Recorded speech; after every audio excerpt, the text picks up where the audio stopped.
A long time ago, in a galaxy far, far away, there was a deck building game.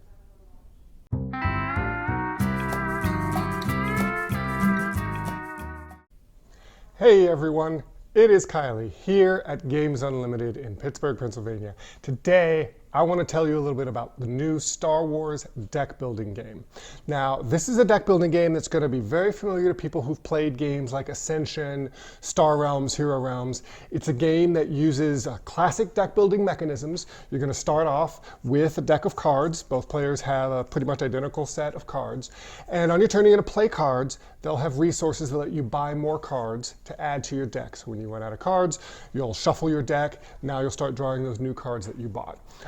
Ultimately, the goal is to do enough damage to the other player to win the game. This is a two-player game set in the Star Wars universe, and it's doing some interesting things with the deck building genre. So one of the things is you'll see on these cards, this is an example of the Rebel starting deck, you'll see there's attack power. That's ultimately what you're going to need to win the game because you need to be attacking the other player. And then some of the cards have resources on them.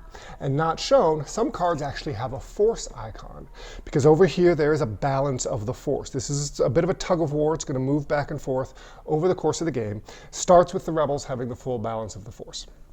Now, some cards give you extra bonus things if the balance of the force is on your side, and if it's all the way on your side, you get an extra resource at the start of the round.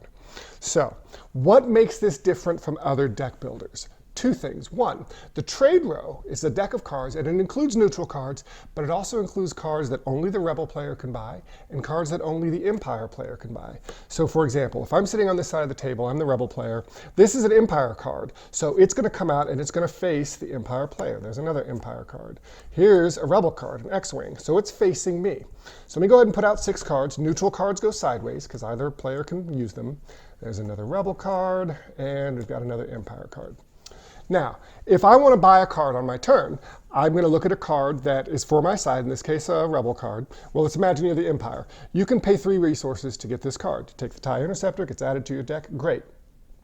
You could also use that attack power that I talked about to get some of my cards, the Rebel cards, out of there. So if you played 3 attack power, you can destroy this X-Wing before I ever get a chance to buy it. And you get a reward for doing that. But using that attack power to attack the cards in the galaxy row is at the expense of attacking your opposing player's base. So both sides start with a base in play. This is Dantooine for the Rebels. If the Empire does some damage to me, we're going to put it on Dantooine. Eventually, when they do 8 points of damage, Dantooine is destroyed. To win the game, you have to destroy 4 of the opponent's bases. Here's the second thing that makes this game unique and interesting.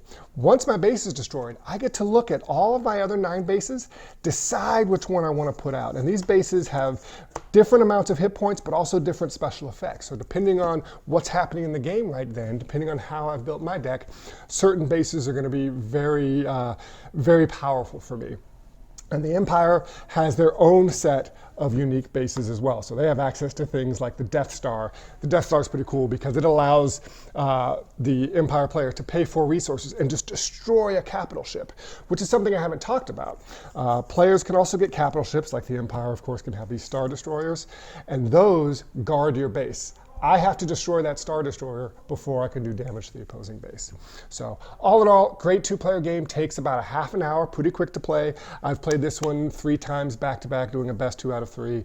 Phenomenal theming. Obviously room for much more to happen. All the cards in this set, the base set, seem to revolve right around the Rogue One, New Hope, maybe a little bit into Empire Strikes Back territory. But even within that, there are lots of characters that aren't shown that I'm sure there'll be room for more expansions. So that is Star Wars, the deck building game. Come down to Games Unlimited. We'll have this one out for a while. You can check it out, maybe take a copy home yourself and unbox some fun.